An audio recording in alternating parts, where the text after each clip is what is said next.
Great, so thank you all for coming again this afternoon, very kind. I'll give you the structure for the talk this afternoon and then we'll just crack on. So the topic for now is trying to look a little bit at the background issues that we might need to address questions about rationality and whether heuristic use is rational.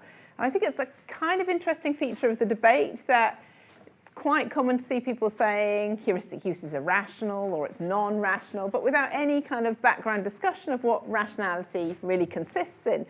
And obviously it's quite hard to make a decision about whether those views are right or wrong without knowing a bit about rationality, without having an idea of what's going to constitute a rational bit of behavior or a non-rational bit of behavior. So I'm going to try and tell you a little bit about rationality. I should say I think that the proper study of rationality is probably going to come more in epistemology, and I'm not an epistemologist, so I feel like at points this project has to hand over to someone who knows more epistemology than I do, but I'm going to try and give you enough of a sense of what I think is required for a process to count as rational for us to be able to begin to assess whether or not heuristic use counts as rational.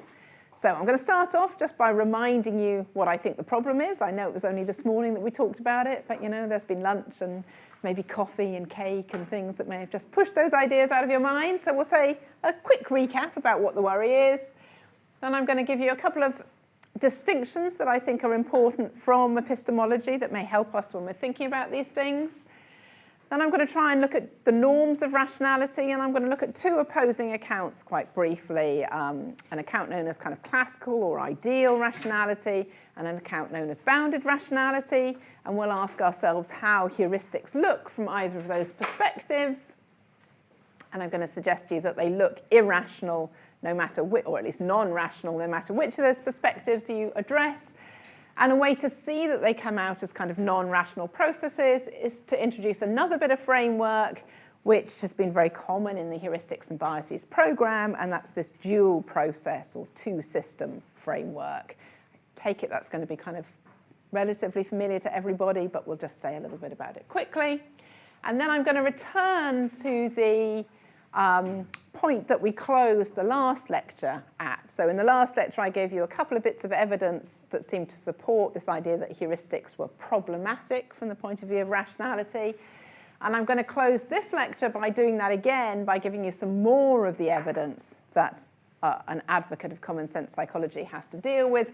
And I'm going to split the evidence across the two kinds of challenges that I'm interested in here.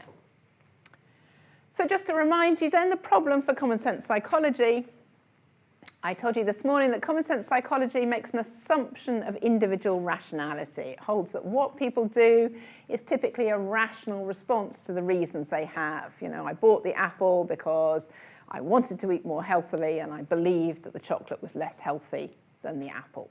So that what I do is a rational response to the kinds of reasons that I have. But the worry then is that there's just a whole raft of experimental evidence that seems to show that that kind of model is just an idealized picture. It might hold on kind of some rare occasions, but it absolutely doesn't match the way in which we generally do the things we do, right? It doesn't match with how behavior actually comes about. And I suggested to you that this was an idea that had been generated in experimental psychology, generated in behavioral economics, generated in some philosophy, but it's definitely an idea that's got out there into the world, right? It's an idea that you find in the kind of public consciousness.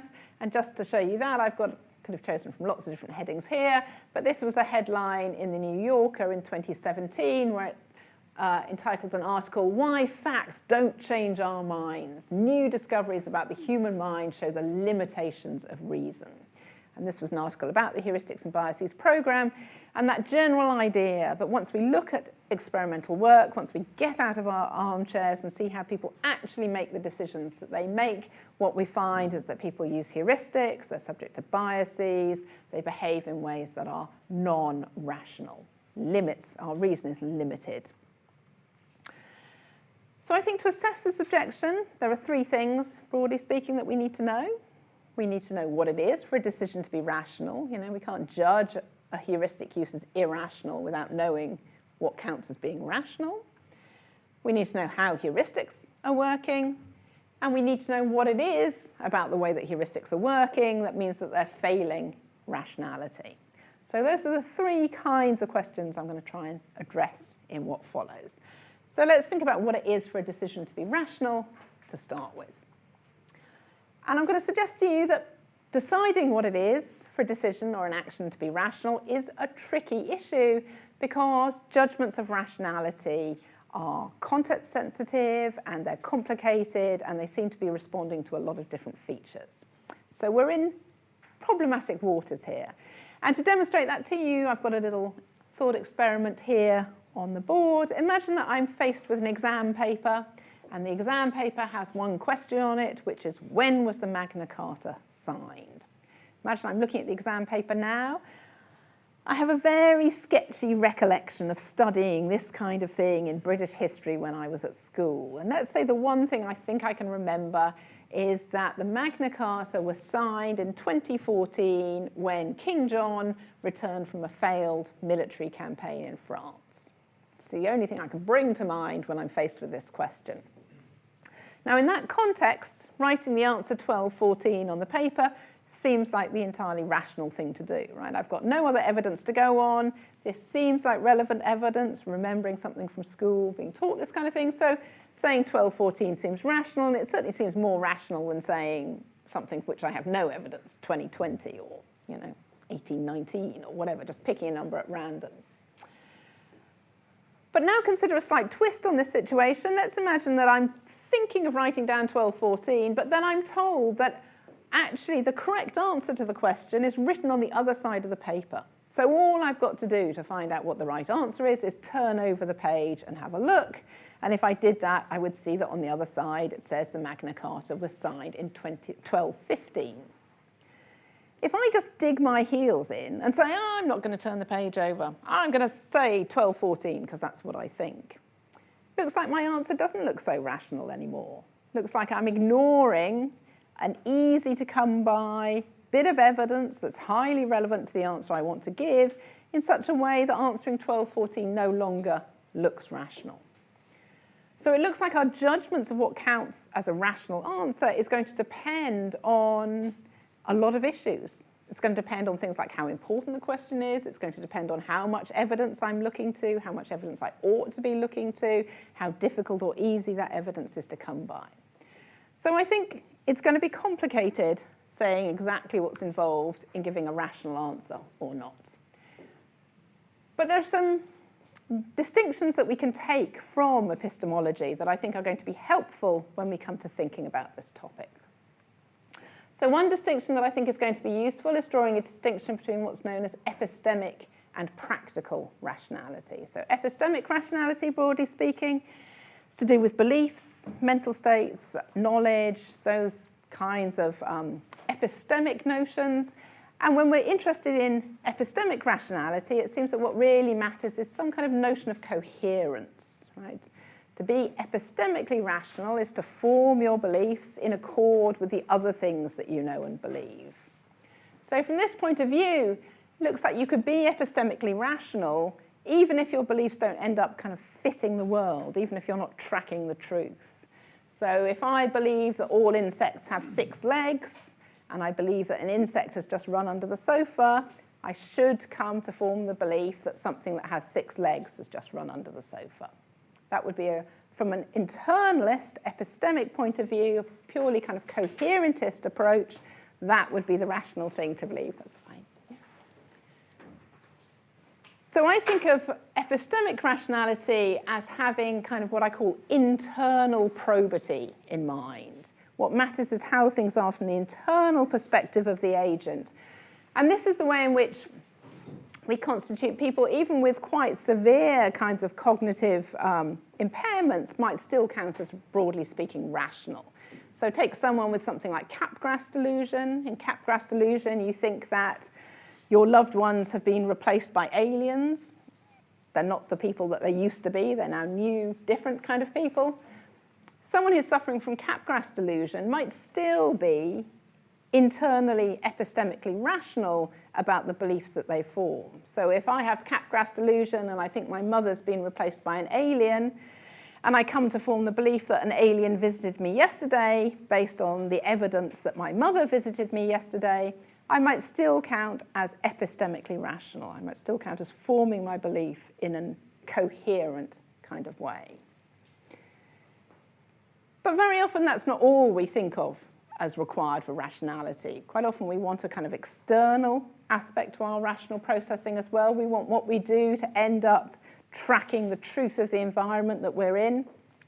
And I think this this externalist dimension comes in when we start thinking about practical rationality.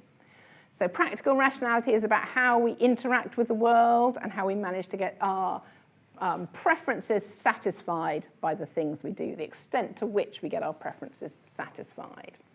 And I think once we start asking about that question of desire fulfillment, we get this external perspective coming in, because our desires are only going to get satisfied, it seems, if we act in ways that are in accordance with the way that the world really is. You know, if I'm scared of spiders, and I think that a spider just ran under the bench, that will influence the way that I behave. But if it wasn't really a spider, if it was just a kind of ball of fluff and it's just confused me for a moment, it doesn't seem like any of my wider preferences are going to be satisfied by the behavior that I end up doing. If I end up climbing on the table because I'm scared of spiders, that doesn't help me satisfy my wider desires. So I think practical rationality brings in this notion of external probity, that we want what we believe and what we do to engage properly with the environments that we're in. And it's in this respect that someone suffering from perceptual or other kinds of delusions is unlikely to be rational. So we count the person who has Capgras delusion as irrational at a broader scale, because it seems that what they believe is disengaged kind of systematically from their environment. So this distinction between epistemic rationality and practical rationality is one that gets drawn a lot in epistemology.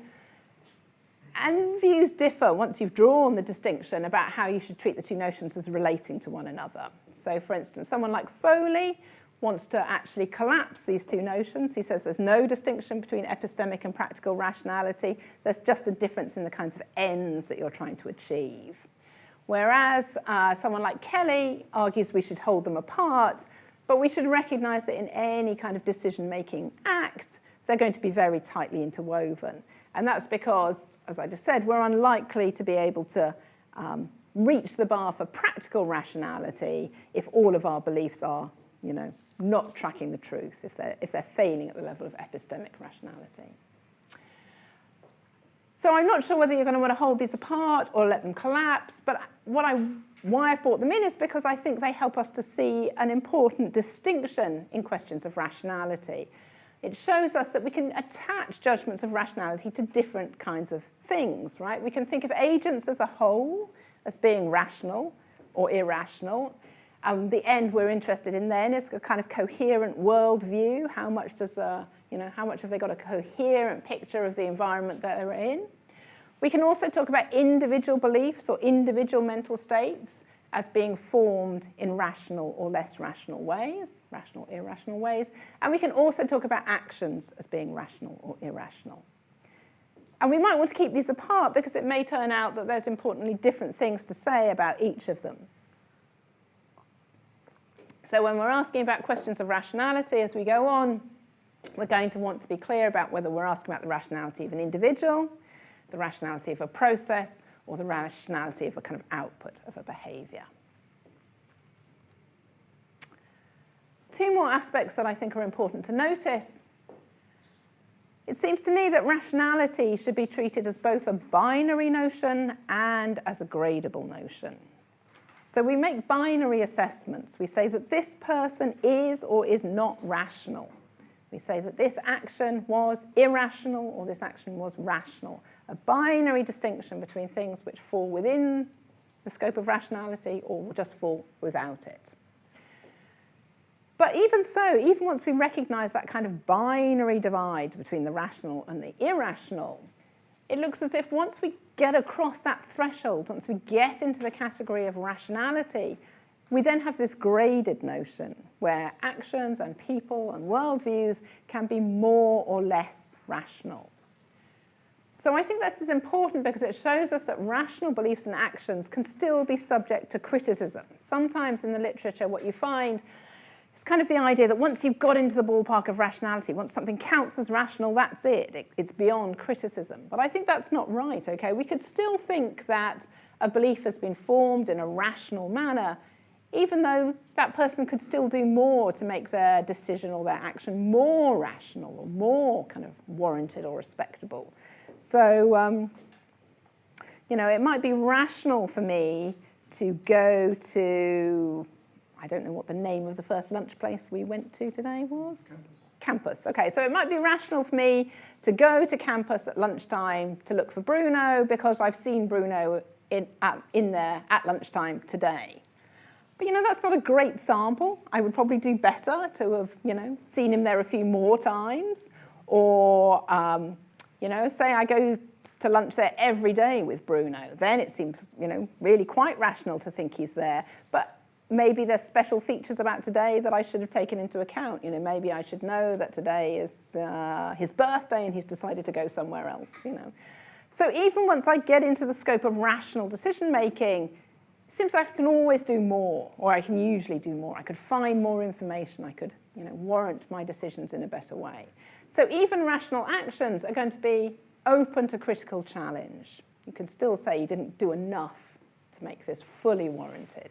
And that's going to matter, particularly when we come to talk about the second objection tomorrow, the insufficient reasons challenge, because I think it's going to turn on this, how much you need to do before you're exempt from critical challenge point. And finally, I think that rationality is going to turn out to be a context-dependent notion.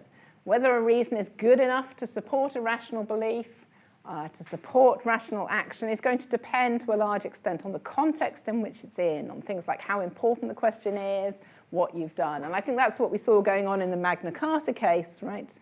Judgments of rationality shift depending on how much easy to come by, cheap, available evidence you're ignoring when you make a decision. And these are all things that are going to matter when we come to ask about the way that heuristics behave. So I think all of those factors then show us that drawing a line between the rational and the irrational is going to be tricky. But nevertheless, I think we've got clear examples on either side, right? I can show you a clear example of what it is to be rational. I can show you a clear example of what it is to be irrational. So maybe that's enough to get us going on the challenge of heuristics. And I think in a way that's right, but I think even if we've got clear cases, what we need to know are the norms that we're answering to when we make those kinds of judgments. What are the norms of rationality that heuristics may or may not be flouting? And in answer to that question, I want to give you two possible answers for the norms of rationality. And these are both suggestions that have been very popular around the heuristics and biases debate. These are both positions that get occupied. So Kahneman and Tversky, who we looked at a little bit this morning and we'll look at much more towards the end of today's talk, they seem to have going on in the background this kind of classical or ideal rational choice method. And indeed, sometimes, as I mentioned this morning, they write just as though the heuristics and biases program is just concerned with the discovery that sometimes people don't meet these standards of ideal rationality. So for ideal rational choice to count as rational, individual decision-making needs to aim at maximizing utility, consider all the evidence, and utilize classical logic in deterministic environments and probability theory in uncertain or vague situations. So from this point of view, decisions and judgments that are arrived at through the exercise of these logical competencies are in the running to be rational, while decisions arrived at in other ways are not. And you've got my little cartoon of the penguin here who's conducting a little bit of conditional reasoning. So even though he's getting it wrong, from this point of view, he would fall in the scope of rationality here because he's using the right kind of processes in the right kind of context. Yes, absolutely. absolutely. So whose utility? Is it individualistic?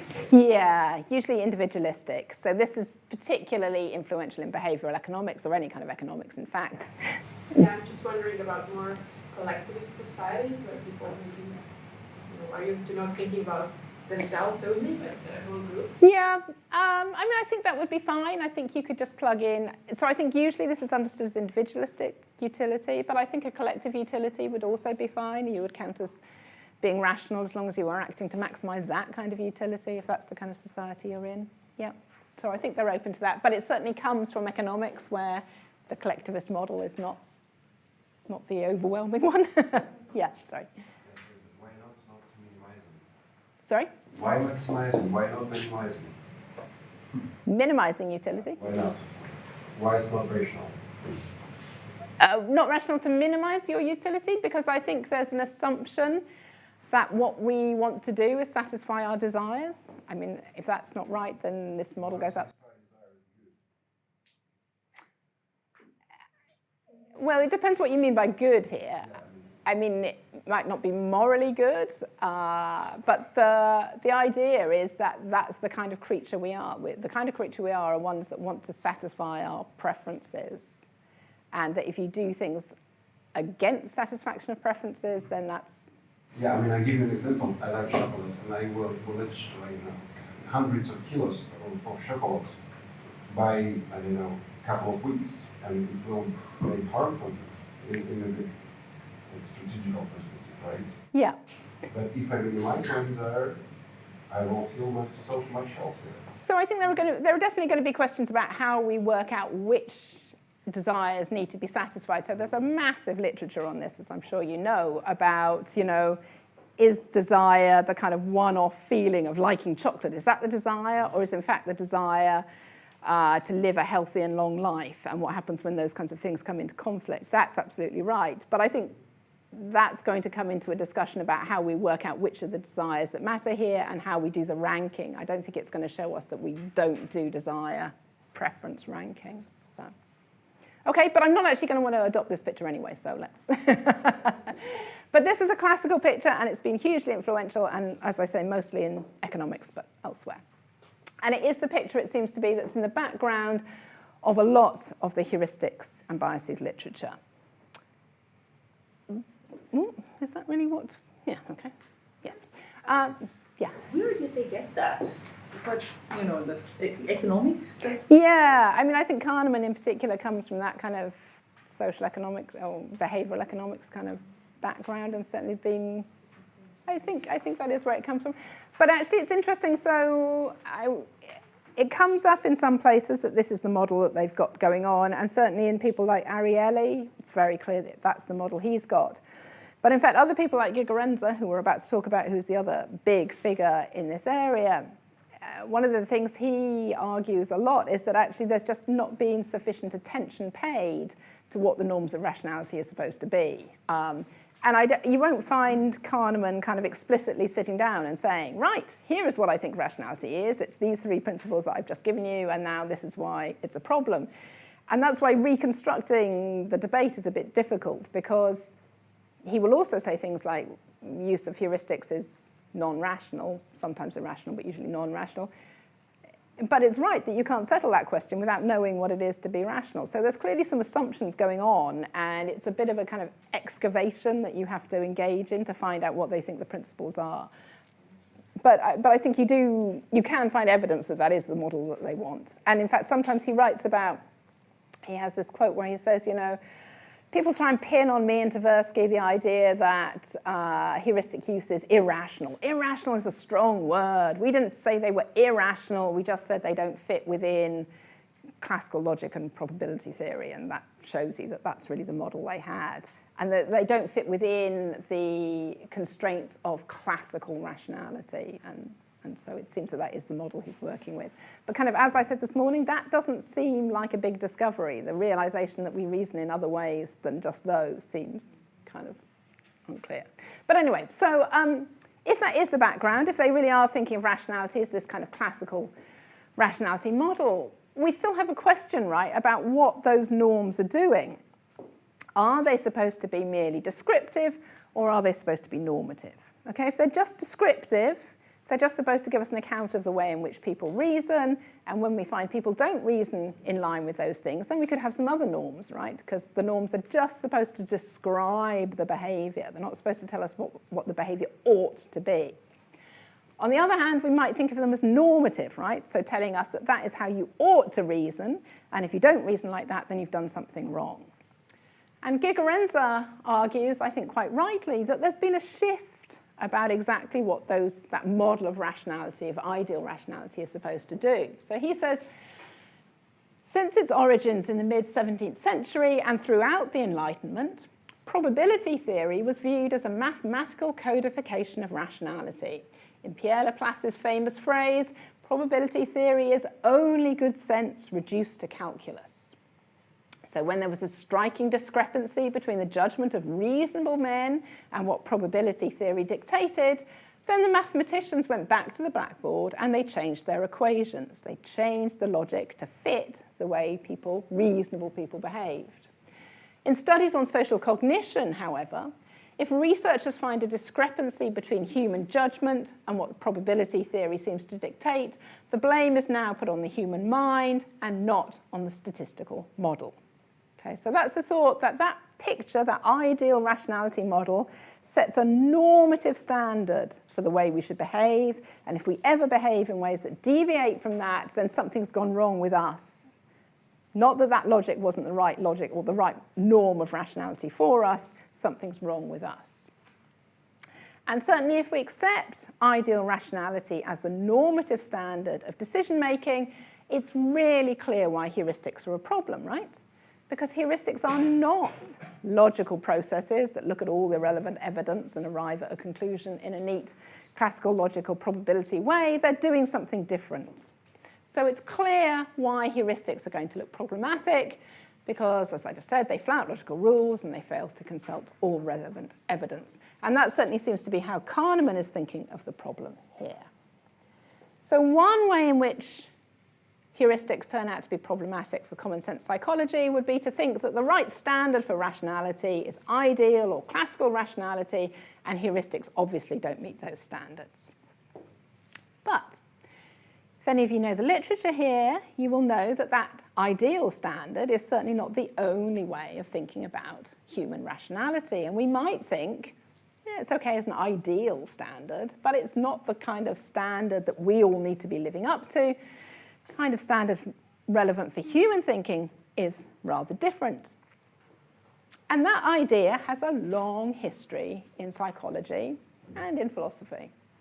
So it's most commonly associated, I think, with this idea of bounded rationality. This was a model put forward by Herbert Simon, 1955 onwards, where he said, don't think about the norms of reasoning and decision-making in that ideal fashion.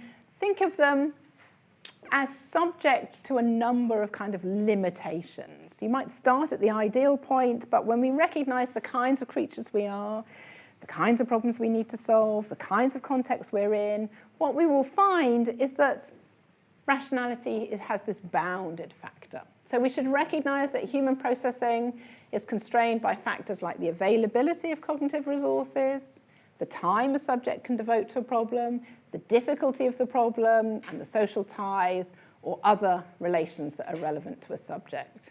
And we should also not engage in too long or too drawn out a consideration process. What we do when we're reasoning needs to be limited, it needs to be constrained, it needs to be bounded. The example I have in the book is, if you're wandering around in the countryside one day and you bump into a tiger, you should not sit down and wonder about what your evidence is for this being a Sumatran or an Asian tiger. That would be a bad thing to do, right? You should just think it's a tiger and you should take some evasive action.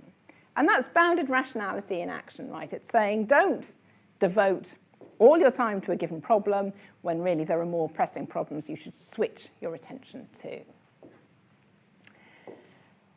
So this bounded rationality model is one that's accepted by people like Gigerenzer, who's another big figure in the heuristics and biases tradition. It's accepted by many people, and it seems to hold out the promise of a much more kind of concessive view of heuristic processing. Looks as if it's going to be able to accommodate the idea that sometimes we use non-classical logic, non-probability theory approaches, so long as they behave in a way that's useful to us. So given this kind of bounded rationality model, does the problem that I've suggested heuristics pose for common sense psychology just dissolve? Some people seem to think that is the case. So Gigerenzer seems to think there's no real worry here. Once we've got this bounded rationality model on the road, it's fine. But I want to suggest to you there is still a worry here. Even if we adopt this more concessive standard of thinking, of reasoning, heuristics still look problematic. One reason we might think they're problematic, and this relates to a question this morning that I now can't quite recall, one reason we might think they're problematic, oh yeah, I think it was Alex's question, about error. So we might think heuristics are problematic from the common sense perspective because they're processes that lead us into error. If you look at the literature, that is definitely the way some people are thinking. And if you look particularly in the public domain when they're discussed, the idea that heuristics are processes which are going to lead us astray, which sacrifice accuracy for speed, which lead us to make mistakes in given contexts, that's the point that's to the fore, right? It's often the discussion of error that's to the fore with heuristics. And when you look at the experiments, that seems warranted because all of the experiments are about showing us how heuristics take us down the wrong path in certain kinds of contexts, you know. If you remember back to the Linda case this morning, logical answer, Linda is a bank teller. Intuitive, heuristic-driven answer, Linda is a bank teller and a feminist. That answer was driven by heuristics and it looked like it was a mistake. So the experimental work is almost always about showing us how heuristics get it wrong. So one thought is then that heuristics are simply too error-prone to count as rational belief formation processes. But I don't actually think that's right, okay? I think heuristics behave just fine in many contexts. In many contexts, they yield good enough solutions that respect the kind of limited cognitive resources we have to devote to a problem. And the emphasis on error in the experimental work, I think, is fully explicable, right? They've done the right thing because the experiments were supposed to show us that sometimes our decisions are driven by heuristics and sometimes they're driven by logic. And the way that you show that is to have the two answers come apart, right? If we only looked at cases where they converged, you wouldn't be able to tell what kind of reasoning was lying behind them. So we need cases where logic, say, gets it right and heuristics get it wrong, because otherwise we couldn't tell the difference between the two kinds of process. So I think there was a perfectly good methodological reason for the way the experiments look and the emphasis on error in the debates, but we shouldn't then move to think that error is a kind of constitutive feature of heuristics. Heuristics can be perfectly useful, perfectly kind of good enough reasoning processes. And that's the argument that Gigerenzer wants to give us. He thinks that these processes are what he calls adaptively rational. Okay, they yield good responses. They're adaptive techniques to use in the kind of common problem decision making that people have to engage in. So, have we now resolved the worry between heuristics and common sense psychology? We've said that we can have a notion of rationality that allows many flowers to bloom, lots of different kinds of reasoning processes. These different kinds of processes can lead us towards the truth in just the way that, you know, logic and probability theory does. Does that make them rational? Should we think of them as rational processes? Well, I don't think that we should, right? And this is a point that Neil Levy's made in a very recent book, annoyingly, just as I was writing mine, but I'll let him off because it's a short book. So Levy makes the point that even if we allow that heuristics are what he calls instrumentally useful, they do good work for us, they still don't seem to be rational because they still don't seem to be responding in the way that we would want of a rational process to the information that an individual has. So Levy writes, many psychologists and philosophers see us as rationally irrational. We deploy our cognition in the effective service of truth, but we do so through the use of heuristics and other fast and frugal processes that do not respond appropriately to the content of our information. We respond irrationally in ways that are not warranted by our evidence, but we are rational to do so. We're rational to do so because we get good results, but these processes are not in themselves rational processes. So we get a kind of meta-level rationality based on a first-level irrationality. That's the claim.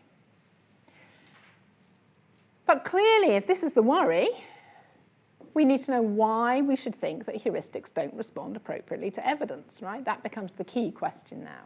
What is it about the nature of heuristics that should make us believe that they are not processes that respond appropriately to the content of our information? So I gave you those 3 questions at the beginning, how do heuristics, what's rationality, how do heuristics work, what is it about heuristics that mean that they fail the standards of rationality? That's the question we're on to now, right? What is it about heuristics that should make us think that they fail this kind of more concessive standard of rationality? And I think the answer to that question becomes clear once we can start thinking about the kind of framework of cognition that the heuristics and biases program is commonly plugged into. So often when we're thinking about the heuristics and biases, it's as part of what's known as a dual process or two-system account. According to this account, experimental work shows us that humans have 2 very different systems for arriving at the judgments that they do. We have system 1, which is a system of intuition and habit, what Kahneman calls a machine for jumping to conclusions. It operates using quick and dirty heuristics, which yield gut feel responses. So I think my friend over there very rightly said, I just got a gut feel that it's that answer. Kahneman wants to tell you that's your system 1 in operation. It's just doing this kind of intuitive, gut-feely kind of response. And it's a system which is going to sacrifice some degree of accuracy for speed. It wants to generate on-the-fly, quick, immediate responses, and it's not it's not in the business of slowing everything down and trying to really think through the reasons. And that's in contrast to a system 2 or a type 2 kind of process, where what we have is a slow, reflective, logical, difficult decision-making system which applies the rules of classical logic or the laws of probability theory.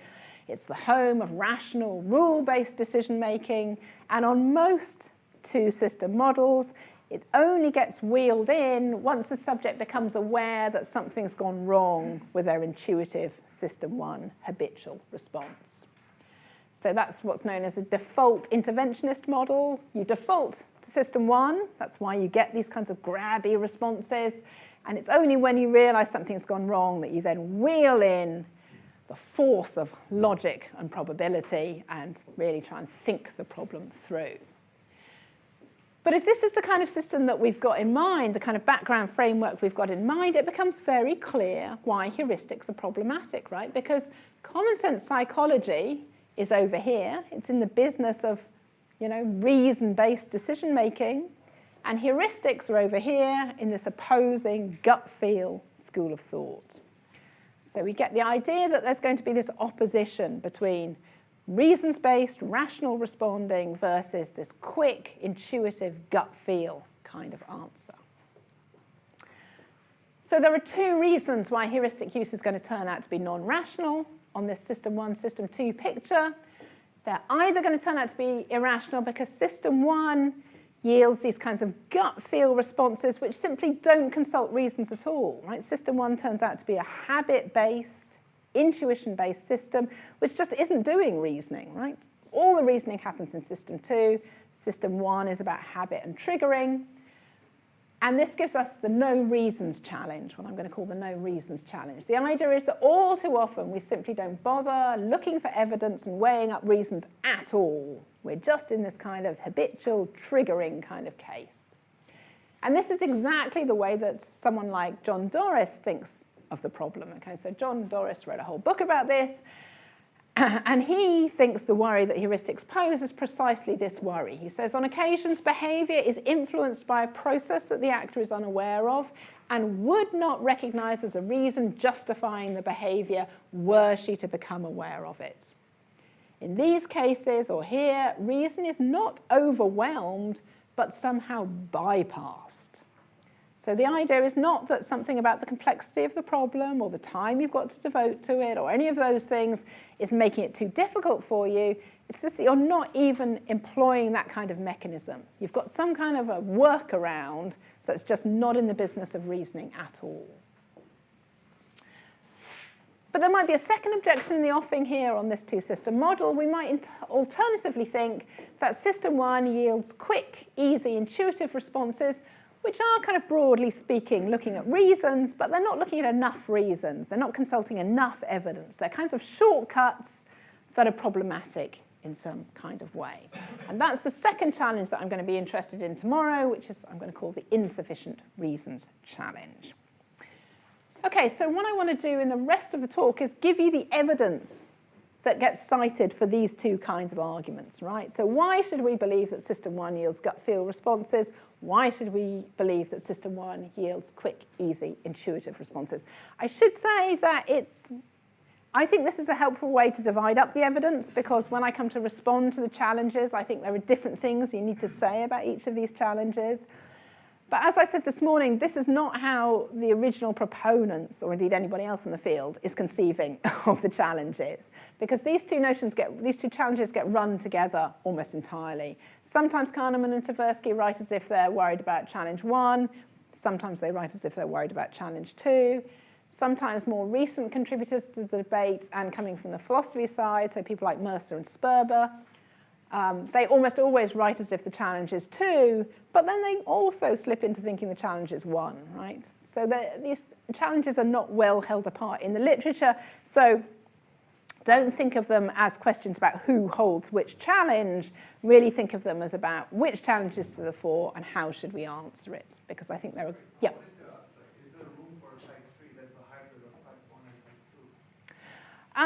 So not on the classical model, no. This is supposed to be dual processing. So they definitely think there are more than two processes. You know, the name dual process shouldn't be made to think there are just these two and nothing else.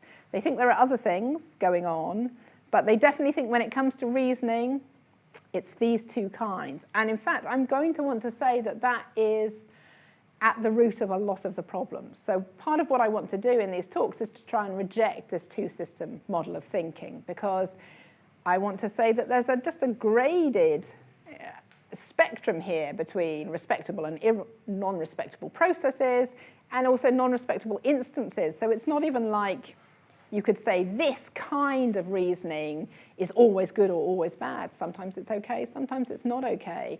And I think this dual process model really neglects that kind of merging. I have a paper where I argue that these two systems often interact.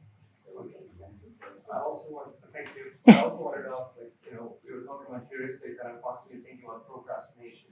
And often, like, with procrastination, sometimes you get, like, when you, let's say with students, you know, sometimes you procrastinate until the last moment and you end up getting an A. Mm-hmm. So you use limited time and you got like above average results. So is that an example of heuristics? Yeah, I mean, that's an interesting question. That goes back to my worry that ultimately I'm not entirely sure what a heuristic is and which ones we should count as heuristics and which aren't.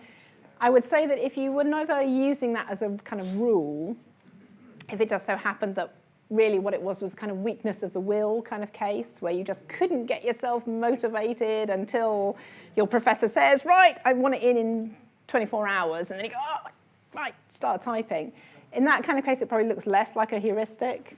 But if you know that you're a bit like that, and you think, actually, I did really well, I got an A last time, I'm going to use that rule again, I will start thinking when I get really threatened, then it starts looking more heuristic-y, because it's a feature that's, you know, helping you make your decisions. It's also quite common with people who are neurodivergent, for example. So they wait for the last moment for adrenaline or motivation or any deadline fear coming in. So Yeah. But I also wondered about linguistic cues. So, you know, as soon as you open your mouth, you want to put people in groups.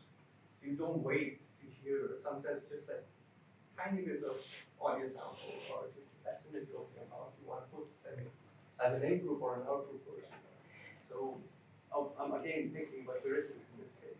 Yeah. So rationally, I would wait and hear the person, like I would have a longer sample, audio sample, and then I would like to judge or like have a reaction to it. But often we just, get any kind of acoustics anymore. Yeah. Like I mean, so I think this guy, I haven't thought about that case in particular, but I think in general, what I'm going to want to come on to say is that heuristics can be fine. Not if they're kind of no reason, but in that case where you're judging someone's linguistic input almost immediately, you have got some evidence, and maybe in general that's enough evidence, it served you well enough in the past, so you carry on using it. So I'm going to suggest that the judgments we want to make here are going to be really quite fine-grained about whether that counts as a rational process or not, but it may well be a heuristic, that's fine. Okay. But do we have any statistically guided which system more successful, more effective? So, which system? So I think this is a good point. So it's traditionally, or it's often been thought of, if we go back a slide, this comes back to this question about error, right? So the way that these systems got introduced kind of originally was that it was often sort of talked about as though these are the ones that sacrifice accuracy for speed, more likely to go wrong. This is, the logical one that gets things right. But as advocates of the two-system model point out, so people like Evans, who's, very influential in this area, that just seems like a mistake, right? Because this system can get it right a lot of the time, and this system can get it wrong a lot of the time. So we can't use a kind of point about whether the system's got it right or not to decide which of these two systems were in play. And focusing too much on error looks like a mistake. And certainly that's Gigerenza's point. He wants to say, lots of times these kinds of processes are better than those kinds of processes. So he's got a whole argument about, he has a heuristic called recognition, where we just divide all the stimuli we bump into something that feels familiar versus something that doesn't feel familiar. And we don't think about how we know about it or what evidence we've got, we just use that. And he says using that heuristic turns out to be more reliable than using that information plus some further bit of information. So if you add more information into the system, it actually breaks down a bit, it becomes less reliable. So his point is that, over here can often do better than over there. So I don't think we have any statistics about which ones do better or worse, but I just want to say that question about which is better or worse is probably looking in the wrong place, even though it's the way the literature is often framed. Okay, so we started at past, right? Yeah, so, yeah, perfect. I think I've got enough time. So, yeah, I'm going to finish by giving you some more of the evidence, more reasons for thinking that heuristics are great and they cause problems for common sense psychology before spending the next 2 days telling you they don't really cause problems after all. So let's give the best case we can to heuristics and why they look like non-rational processes.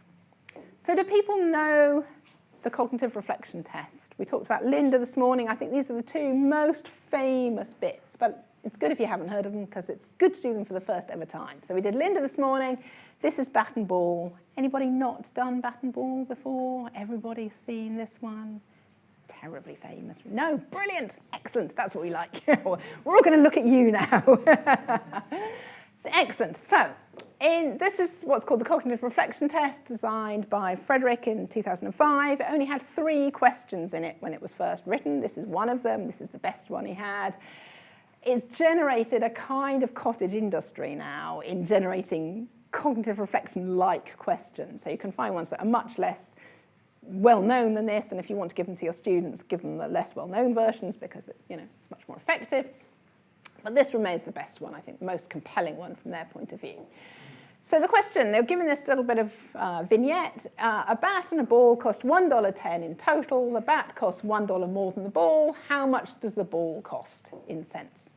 Sir. I'm really worried now. Yeah, of course. I'm just going to say 10 cents. Perfect. Well, absolutely the perfect answer. If you'd said anything else, I would have had to leave, so that's fine. 10 cents is the absolutely most common answer. It's pretty, not universal, but it's definitely the most common answer. We just all feel the urge to say 10 cents. How could it be anything else? But, just as we saw with Linda, looks like there's a problem right here. The intuitive answer is 10 cents, but the logical answer is 5 cents. Because if the ball I can never get this one right when I'm standing in front. If the ball costs 10 cents, right, then the bat would only have been 90 cents more than the ball, right? Because the ball is 10 cents, and we know that the bat costs $1, so it's only 90 cents more. That can't be the logical answer. If we want the bat to turn out to be a whole $1 more than the ball has to be only 5 cents. Even when I explain it, it doesn't seem convincing, but anyway. So on all of the CRT questions, they have the same format, right? There is a correct logical answer, but the vast majority of people give the mistaken intuitive answer instead. We just can't help ourselves. Just like Linda, being a bank teller and a feminist, just feels such a kind of grabby answer. We have to keep giving it. So this seems like a problem for the idea that we have this kind of individual rationality, right? Because here we are getting grabbed by an answer that doesn't seem to be the rational, reasons-based answer. Or again, think about the case this morning, the Linda case. We get driven by a stereotype. We judge something to belong to a given category just because it seems to match the stereotype. So another case Kahneman and Tversky gave us is, they say, imagine Fred. Fred is incredibly, he reads a lot, he's very quiet, he's very withdrawn, he likes to spend his time indoors. How likely is it that Fred is a farmer or a librarian? I mean, well, he's obviously a librarian. Look how quiet and sensitive this person is.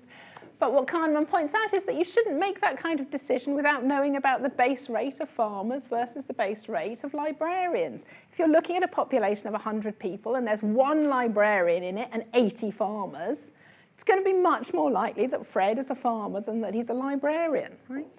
But we just don't do that. We don't bother finding out about the base rate because he fits the stereotype so nicely. We just allow that stereotype to do the work for us, ignoring information that we ought to be looking at. Or as we talked about this morning, the decision to drive rather than fly, all those kinds of cases. Or familiarity, we just talked about that a little bit. People imbue objects that they're familiar with a kind of value that they withhold from objects that they don't feel are familiar. But that's a kind of unreasoned hunch or feeling, and it leads to problems or failures of rationality. So this is something Thaler and Sunstein have argued for a lot. If you give someone one of two cups, and then you ask them if they'd like to trade that cup, they don't want to trade it because it's been given to them and they've got it now and they think it's got value. And they will turn down trades that actually would have been more valuable to them just because of this kind of emotive feeling that it's mine and I want to hang on to it. So we allow these kinds of emotive features, we allow heuristics and stereotypes to drive our decision-making in a way that seems problematic. Okay, one of the more controversial parts of the book that we're going to talk about, implicit bias, I think, is another instance where it looks as if our judgments are driven by a failure to consult reason. Okay? According to the implicit bias model, when you bump into an individual from a protected group, from a minority group, your interaction with them is going to be driven by your implicit bias, an unconscious, unrecognized, kind of prejudicial stereotype about that category. These unconscious associations are mandatory, right? They occur whenever you bump into the triggering stimulus, whenever you bump into someone from a minority group, these associations get triggered. They can only be revealed using indirect methods. I'll come back to that in a moment. They embed prejudicial biases of which the agent is unaware, and they influence agent behavior and explain discrimination. So your implicit bias is supposed to be revealed in large part by what are known as implicit association tests. Do people know about these? Should I tell you about? Yeah. So you could go online, you can go to Project Implicit at Harvard University, and you could take one of these implicit bias tests.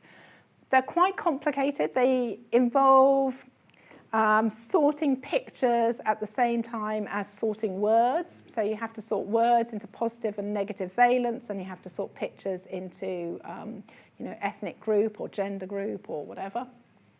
And it turns out that very, very often, vast majority of occasions, people are slower at sorting positively valenced words in association with minority faces, and they're quicker in the reverse way. Relative to their own, whatever country or? Not necessarily relative to their own country. So this is one of the interesting features of implicit bias. You know, even if you are a member of a minority group, you should still show the same sorting. So, you know, Martin Luther King was sat in front of an implicit bias test, he would still probably show this kind of slowing down. And that's one of the worries that I have with this kind of model is that, yeah, anyway, we'll come to the problems later on. Was that a, no? I thought you had a finger, no. So this looks like a case where we're not reasoning, right? Our interactions with one another are driven by these kinds of brute triggerings that just happen when we bump into a triggering kind of stimulus. And the suggestion from the implicit bias camp is that if we want to combat inequality, we should work to change people's implicit associations rather than giving them arguments, right? Don't sit people down and tell them about the value of fairness and people's rights and all that kind of thing. Give them pictures that associate minority categories with positive kinds of outcomes. Change people's underlying cognitive framework, the kinds of associations that they're going to make, rather than giving them reasons. And this is, again, evidence for this idea that a lot of what we do is not the result of rational reflection on reasons. It's actually driven by these kinds of deep-seated, habitual, associative kind of properties that don't go via reasons and reasoning.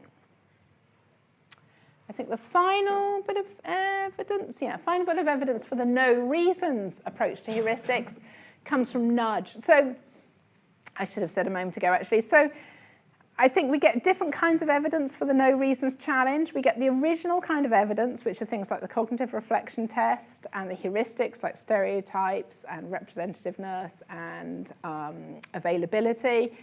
And then we get two sets of evidence from approaches which try and kind of operationalize heuristics and biases. So I think implicit bias is one way of operationalizing these findings about cognition. Another way is what's known as the nudge approach, nudge theory. This has been very influential in political and business realms. And when you introduced me this morning, Bruno, you said that I also worked in business ethics, and that seems like a bit of a weird outlier, but actually this is probably how it comes in, right? Thinking about whether the right way to make change is through nudging people or through more regulative changes. So nudge theory claims that features of the choice environment are going to influence the decisions made, even though those features do not constitute reasons for the choice. So the example we started with this morning, when I said, you're in a snack shop, what are you going to buy? Are you going to buy the apple or are you going to buy the chocolate? And I told you that it depends. If the apple is in eye line, you're more likely to buy the apple. If the chocolate is in eye line, you're more likely to buy the chocolate. That is a classic nudge, right? It doesn't make it impossible for you to buy the chocolate, but when it's put on the lower shelf, it makes it less likely that you'll do it.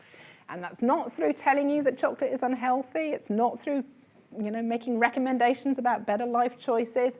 It's just through this kind of manipulation of the choice architecture that you're facing. Shift them around, people are less likely to do it. And there are lots of different ways in which nudge might work, and all of them seem to be this kind of no reasons type of approach. So framing is a classic example.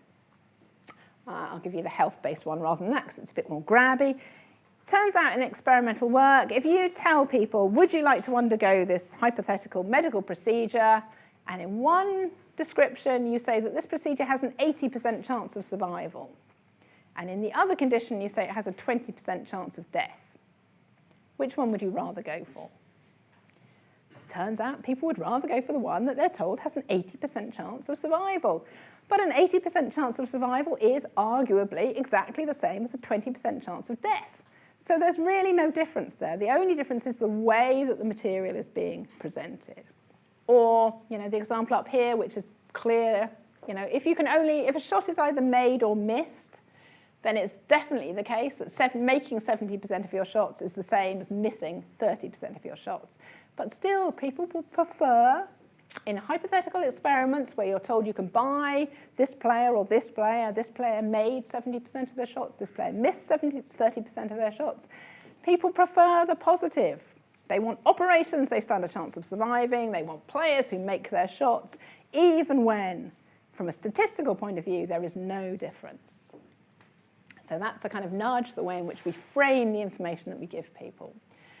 Setting defaults, you can nudge people to behave in certain kinds of ways by setting defaults. I don't know what the state is in Estonia, but in the UK, a few years back, following this kind of project, we moved from an opt-in process of organ donation to an opt-out process, because that increases the rate of donation. People don't bother opting out, and people didn't bother opting in. So we had less organs available when it was opt-in, and we have more available when it's opt-out. That, again, is a nudge, right? You can opt out in the UK. You can decide not to donate your organs on your death, but it turns out that people don't bother. They stick with the default. Final example of nudging, even really odd features of the environment can serve as nudges. So this is the very famous bystander effect. It turns out that if you get people in for an experiment and you say, wait in the waiting room while I get the experiment ready, and then you go into the other room, and then you play the noise of someone falling over and hurting themselves and shouting, ah, help me, help me. The person who's in the waiting room, what you're actually testing for is whether the person in the waiting room is going to help or not. It turns out that whether they help or not is highly influenced by whether there's a conspecific with them who helps or doesn't help. If you've got a confederate in the waiting room who doesn't bother doing anything, chances are your subject won't do anything. If they haven't got anybody in with them, they're much more likely to get up and offer help. And that kind of case influences, reveals something else about these cases, which is that we often seem to confabulate when we're asked why we did what we did. If you ask someone in a bystander effect experiment later on, why didn't you help? They will not tell you, I didn't help because the person sitting next to me didn't help. They will say, well, it didn't sound that serious. I thought there was probably somebody else in the room who would do it. Or, you know, they will give you something which looks like a better reason for what they did. But we can show experimentally that, you know, a large part of their reaction was driven by the presence or absence of a confederate. Okay, I've nearly finished. I'm just going to give you a few more bits of evidence. But you use confederate.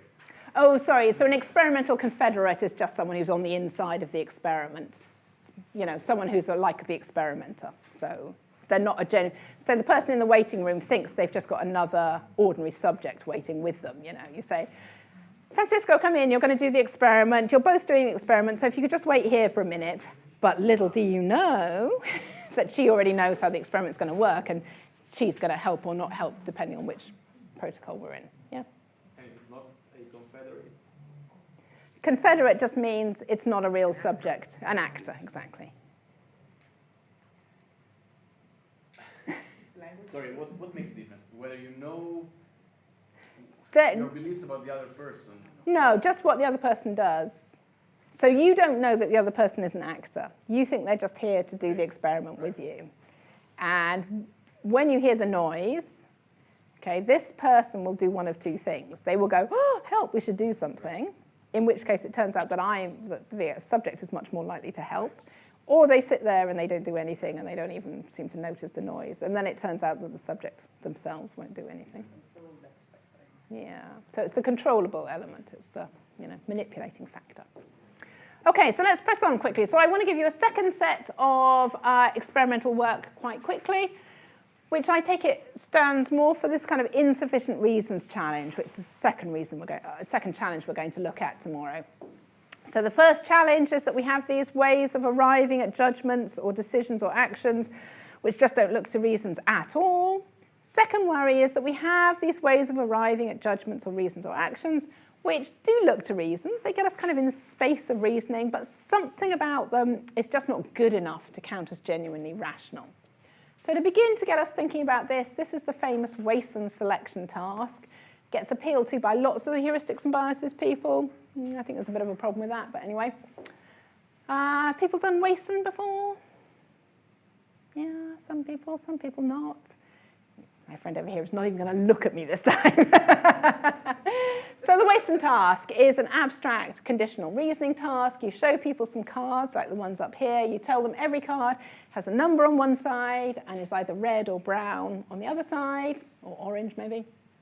And then you say, which card or cards must be turned over to test the rule that if a card shows an even number on one face, then its opposite face is red. Who wants to tell me which card or cards need to be turned over in this situation? Which ones would you turn over? It's not a loaded question. You turn over 3? No? Okay. You turn over number 8? Okay, so we're going to turn over number 8. Anybody want to turn over anything else? Leave it at 8? The red one? Okay, good, yeah. Anything else?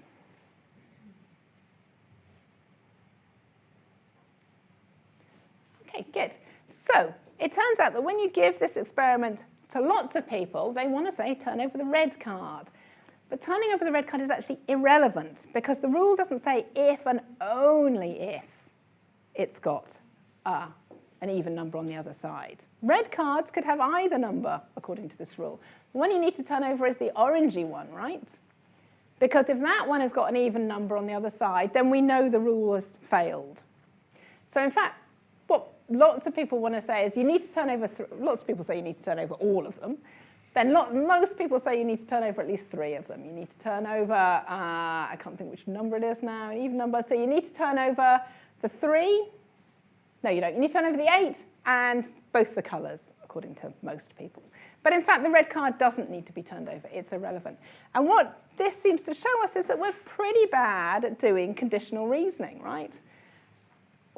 Unlike the cognitive reflection test, where we had this kind of intuitive, grabby answer, what you find with this, people don't have an intuitive, grabby answer. People look at it and go, oh, God, I don't know. Why are you asking me these horrible questions? Just go away.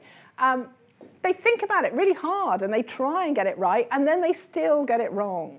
And that seems to show us that we're just not very good at the kind of classical, logical reasoning that we might have thought really mattered for rationality. And furthermore, some heuristics seem to show us that what we do is not a proper consultation of evidence and rules. So some heuristics, there's a heuristic Tversky and Kahneman call anchoring, right? Anchoring happens where you allow something in your environment to kind of anchor the answer that you give.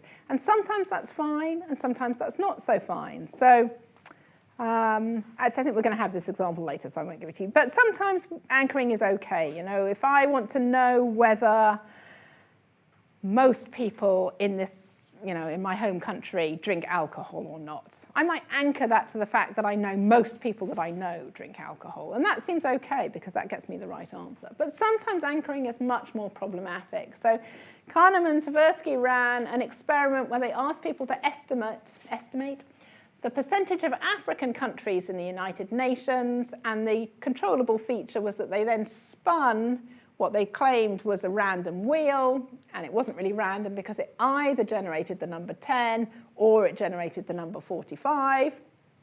And what they found was, you know, most people do not know the percentage of African countries in the UN, so most people are making a guess anyway.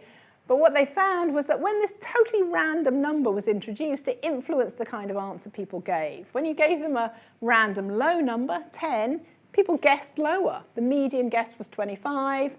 And when you gave them a higher number, 45, people's median guess went way up and they guessed 65, even though that number is irrelevant and even though they were told that it was just a randomly generated number. So it looks like we sometimes let features of the environment anchor us in a way that we absolutely shouldn't. Or again, recognition, we talked about this a moment ago, so this is a heuristic Gigerenzer is very fond of.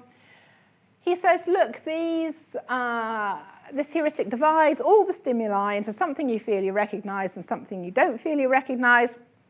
And it's the heuristic that's doing the work in kind of binary choice questions. So if I said to you, which is bigger, Mumbai or somewhere else? And you've heard of Mumbai, but you haven't heard of the other little city that I give you, Agra, you know. in that case, you're more likely to think that Mumbai has the property is bigger than the one that you haven't heard of. So in that case, you are kind of looking to a reason, right? There's a reason you give the answer Mumbai. It's not like an automatic triggering. It's because you've heard of Mumbai, but you don't seem to be consulting evidence in the right kind of way. It's just kind of random that you happen to have heard of it and that you haven't heard of these other cities. So you are looking at reasons, but kind of too sloppily.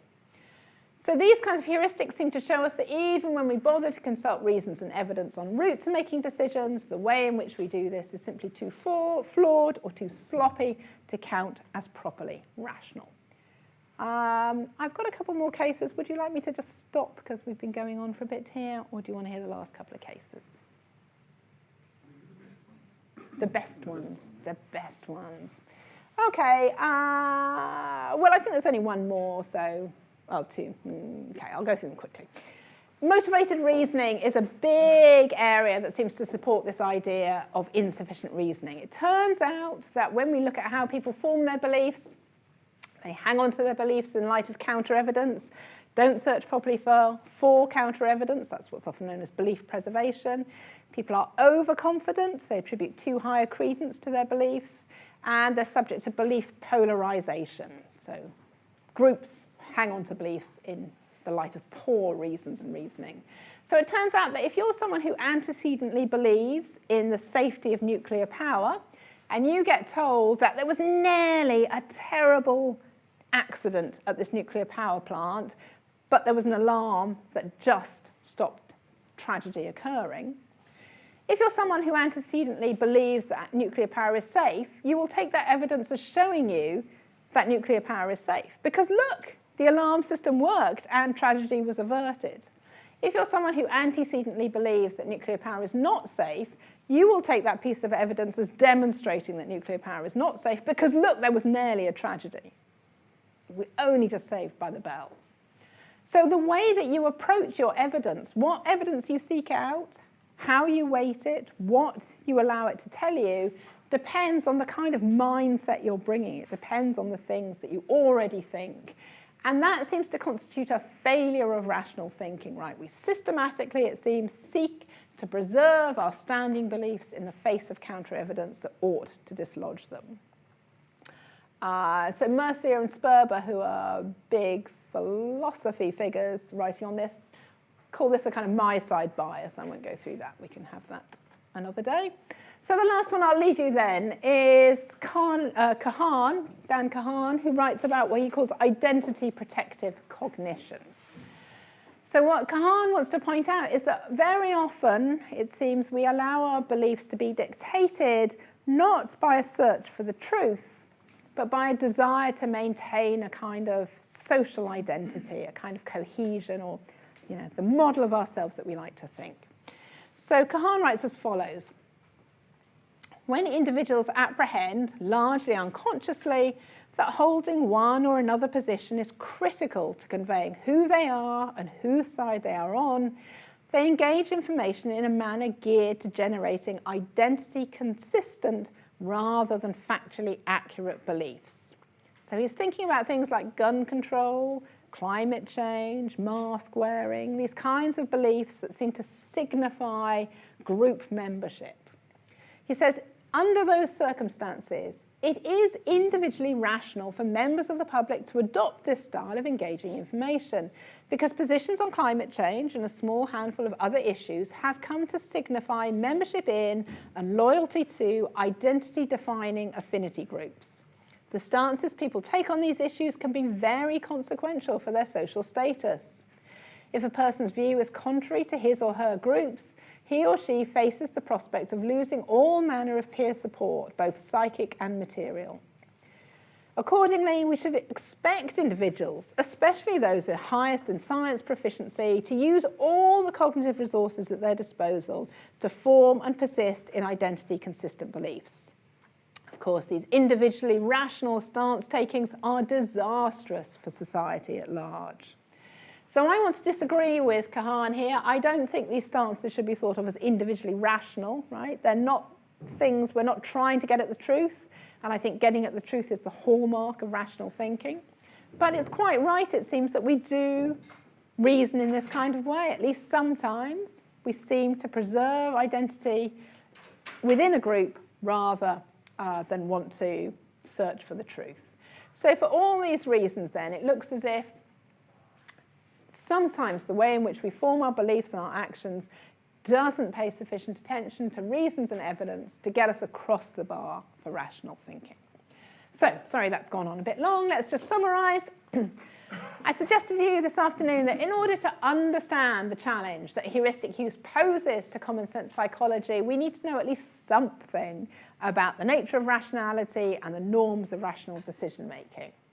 I suggested to you that if we adopt this kind of classical economics model of rational choice, it's obvious what problem heuristics pose. They're not logical, classical logical or probability theory approaches which look at all the evidence and arrive at a solution. They're doing something else, so they definitely count as irrational from that perspective. On the other hand, if we adopt a bounded rationality model, then heuristics definitely look more acceptable. So if we have a kind of Gigerenzer model in mind, they seem more acceptable. But I still want to tell you that they're not genuinely kind of rational. What we get if we adopt the Gigerenzer bounded rationality model is this picture of rational irrationality, processes which yield good results but not via consultation of reasons in a rational fashion. And that becomes clear once we've got that dual process model in mind. And when we came to look at the evidence for the dual process model, I suggested to you that it supports these two different challenges to the common sense model. It shows us either that we arrive at decisions without consulting reasons at all, or it shows us that we arrive at decisions without consulting enough reasons or appropriate reasons. And so those are the two worries I'm going to be concerned with tomorrow, and I'm going to suggest that we should hold them apart because there are different kind of answers we should give to them. But at least prima facie, we seem to have a conflict between common sense psychology on one side and heuristics on the other. And given all that experimental evidence we just looked at, it seems as if heuristics are winning, I think. Thank you.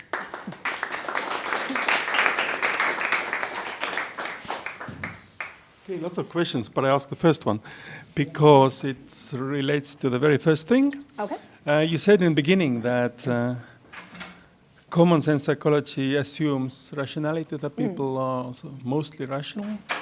I mean, the way I've always thought about common sense psychology is that it's like a framework of concepts or terms for mental states and the connections between them by which we can apply them. Mm-hmm. But the rationality is not sort of a necessary part of folk psychology itself.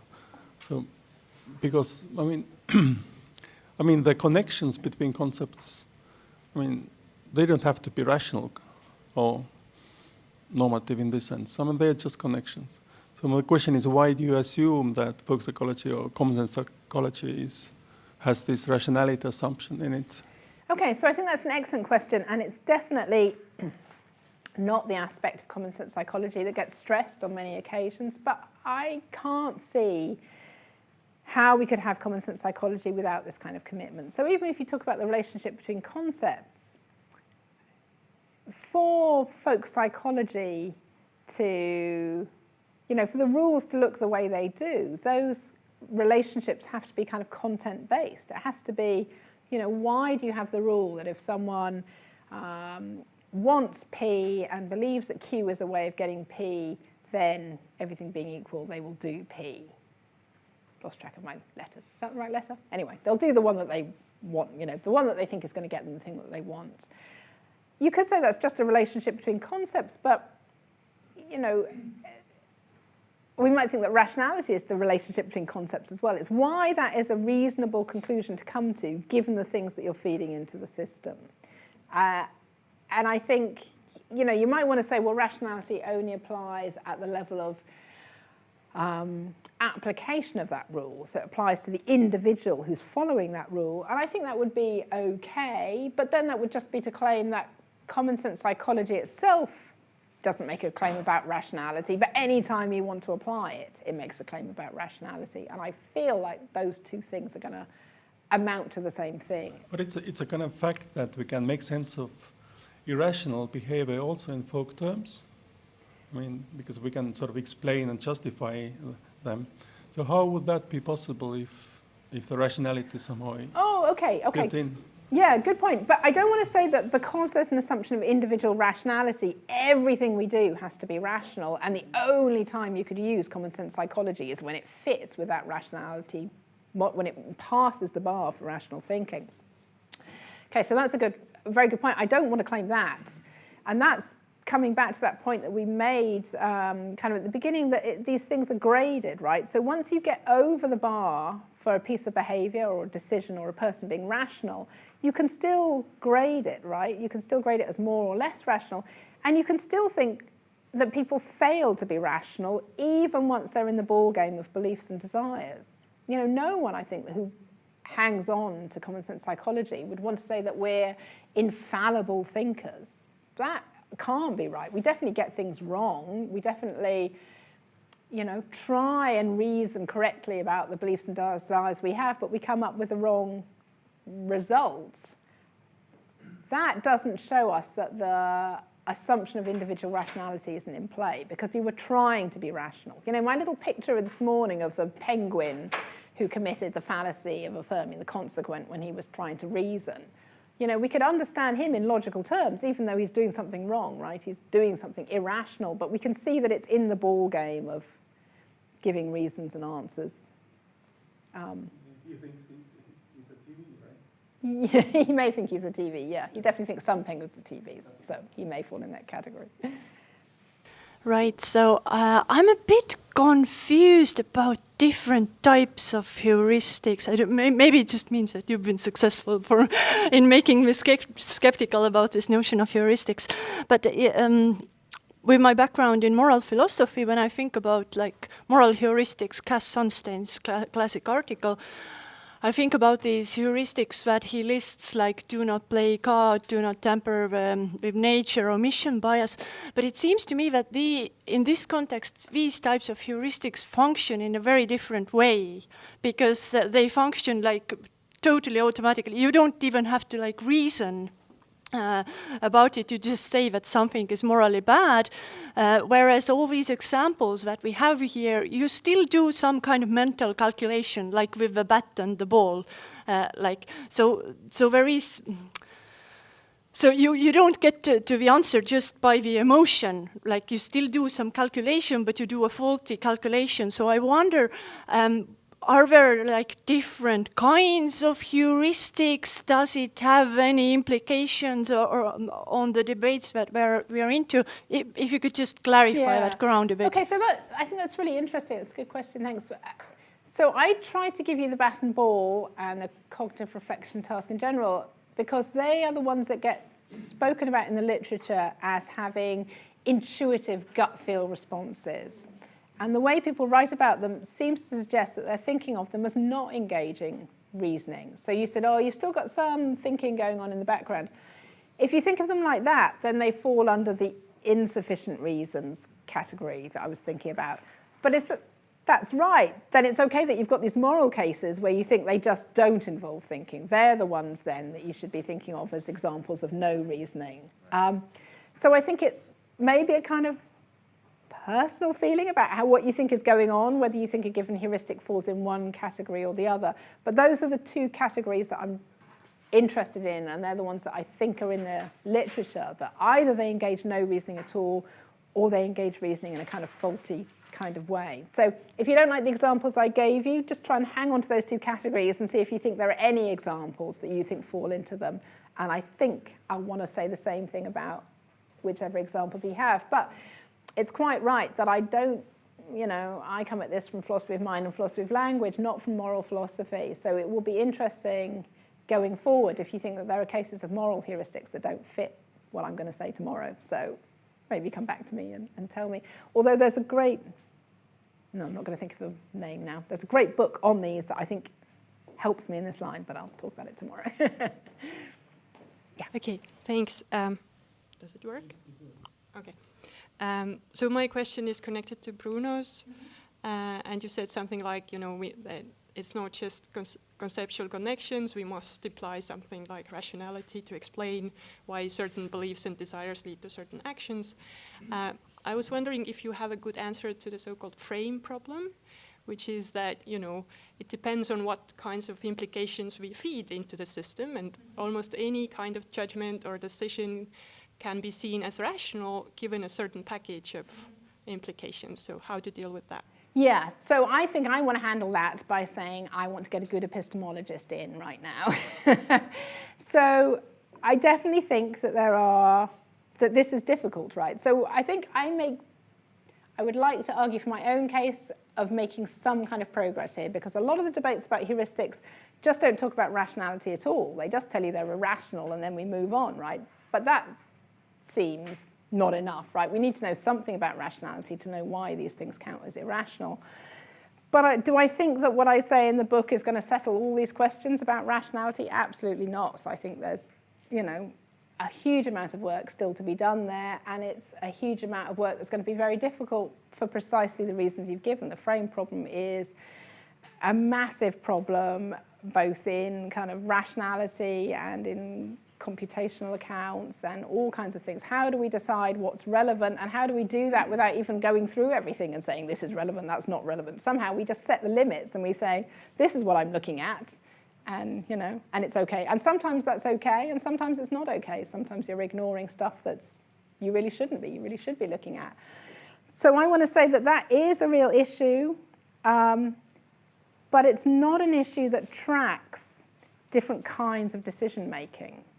So the argument that's been made is we have one kind of decision making that's rational, and that's using classical logic and probability theory, and that's all fine. And we have another kind of reasoning that's really problematic, which are these funny heuristic-y things. And I want to say no, that kind of frame problem is going to get any of those kinds of reasoning problems. I mean, maybe not your absolute classic syllogism where all you need is what's plugged into the argument. But as soon as you take just the smallest step away from absolutely deductive classical logic, you're going to hit these kinds of worries. And that's going to be the case whether you're doing probability reasoning or inference to the best explanation or base heuristic or any of these things. So the worries are genuine worries, but they cross-cut decision-making processes. And we shouldn't try and base our philosophy of mind on whether or not it's subject to the frame problem. That's going to be the claim. So I don't answer the problems, I just say they're everybody's problems. Some kind of progress. Yeah, thank you. I want to ask about the context dependence of rationality. Do you think there can be contexts or situations where a belief in witchcraft is rational? Especially if you look at this from a historical perspective. Think of witch trials in 17th century Europe, for example. It's not just a single random belief, it's actually part of a much bigger metaphysical set of beliefs that includes a lot of stuff about supernatural agents and processes. And plus, it was considered that torture is a reliable method of finding out what the truth was. In this context. Yeah, I mean, I think I would be very hesitant about making any judgments about pretty much anything, but certainly about the rationality of views in the past. And I think that's for a couple of reasons. It's hard to know. Yeah, it's hard to, it's hard to put yourself in the position of someone who really has these beliefs and what it would be for that belief set to be so prevalent that it is the frame within which you're making a decision. But also because one of the things I do want to agree with opponents about is that we do confabulate, right? We do present reasons that are not the reasons that we're really doing the work. And that's going to come up when we look at the implicit bias literature again, maybe, probably. Do I think there's discrimination? And you might think that witch trials were a form of kind of gender-based discrimination. Do I think there's genuine discrimination? Yes, I do. Do I think people will tell you that they're discriminating? Quite often not. So whether or not the witch trials were the result of a genuine view of the world which made witches a genuine threat and where hunting them down and exterminating them was a valid bit of threat removal, or whether it was also infected by some concerns about, noisy women who speak up when they shouldn't do, I don't know. Yeah. I have a quick follow-up. I can hear you. I think the reference to the gender issue is an easy way out, because there is evidence that, for example, in Iceland, nearly 90% of the witches who were tried by men. There is more of this kind of evidence. Yeah. Mostly men. Okay.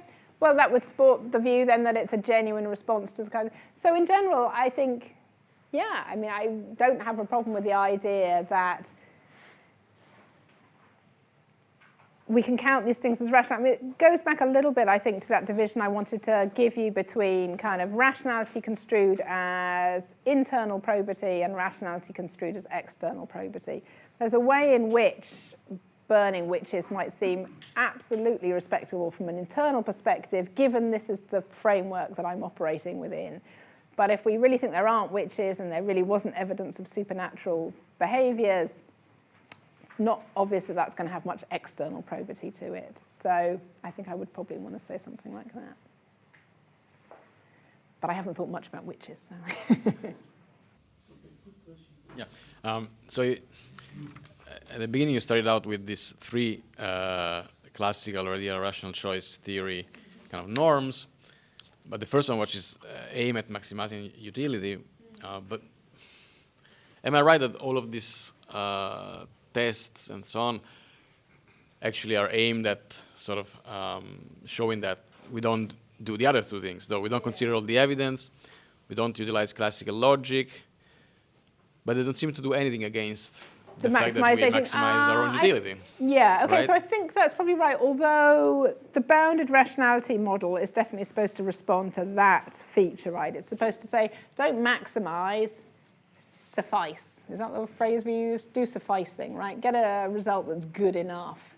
And heuristics have often been thought of as good enough processes. So although you're right that the bits I focused on were the other bits, I think there are definitely cases where they want to show you that what's going on is getting a good enough response, not a maximizing response.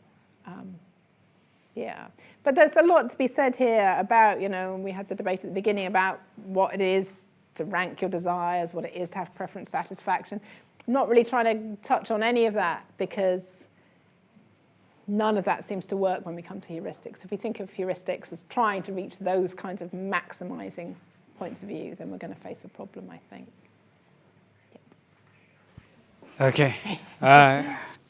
This is just, I don't know, maybe it goes too into detail. But at the beginning of the presentation, you had epistemic rationality and then practical rationality, and you aligned epistemic rationality with a kind of internalist view, and then practical rationality with a kind of externalism. And so I was immediately thinking, well, why do that? And then I was thinking, well, maybe it's not important. And then you had the slide on Kant.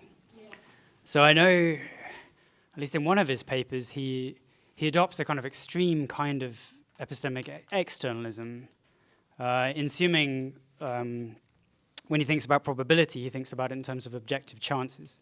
So when he's trying to talk about what a rational person should do, he kind of says, well, a rational person reasons with objective chances, which kind of underplays the role that background beliefs might have, and other kinds of rather subjective things might have on what would seem reasonable to a person, which would then deviate from an objective chance.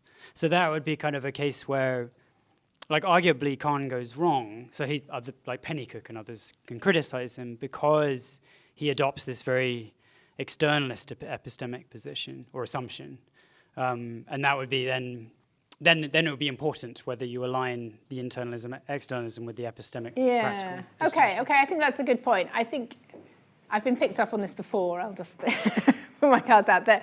It's a mistake to run together epistemic with internal and practical with kind of external issues, that those things can cross-cut one another.